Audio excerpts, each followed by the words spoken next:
سلام، ان شاء الله تكونوا كامل لاباس وتكونوا كامل بخير. واليوم حبيت نوجد معكم الكباب الجزائري مي على طريقتي. اكدوني مليح على طريقتي بيسك على بالي بلي كاين اللي يديروا فيه قرفه، كاين اللي ما يحبوه بلا قرفه، كاين اللي ينشفوه من لاصوص، وكاين اللي يخلي فيه لاصوص كيما درت انا. دونك شوفوا هنايا كيفاش درت. في الطاجين حطيت شويه تاع الزيت وحطيت شويه تاع البصل. دونك راح نحط فيهم الدجاج ولا كونتيتي تاع الدجاج اللي راح نطيب بها. دونك نحط الدجاج كيما راكم تشوفوا، ومن بعد راح نحط لي زيبيس اللي احتاجتهم لهنا غير شويه تاع الملح شويه تاع الفلفل الكحل، هذا مكان. وراح نحطهم على النار حتى وين يتقلى مليح هذاك البصل مع الدجاج. دونك النار نقص عليها، نغطي طاجين تاعي ونخليها طيب بعقلها.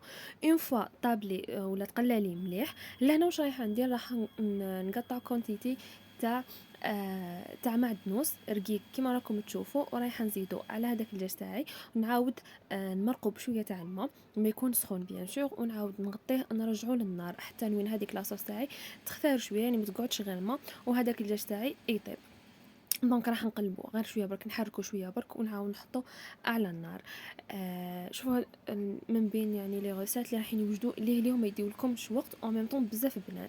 شوفوا ليه طاب لي الدجاج، بعد ما طاب لي الدجاج نحيته من لاصوص، وهذيك لاصوص عاود حطيت فيها فريت كنت قليته، يعني بطاطا مقليه قليتها وعاود حطيتها كيما راكم تشوفوا في نفس لاصوص. عاودت حطيت الدجاج اللي كان ديجا طاب من فوقه، وبقى لي غير شويه تاع المعدنوس قطعتها كيما راكم تشوفوا. رايحه نزيد عليها البيض كيف كل وحده تزيد الكونتيتي اللي حبت. دونك انا درت 4 حبات تاع البيض، راح نكسرهم على المعدنوس تاعي ونكمل نخلطهم ولا نضربهم مليح مليح، ومن بعد نعاود نحطهم من فوقه على لاصوص تاعي. وما سبق لكمش الاحداث، شوفوا هنايا كنت نكسر ديجا في البيض باش نضربو، غنحط معاه شويه تاع الملح بيان سور، وباش نعاود نحطو من فوق لاصوص. على بالي بلي كاين بزاف ناس ما يحبوش كيما هكذا، ورايحين يقولوا لي كيفاش خليتي لاصوص وما يجيش كيما هكذا ومنا.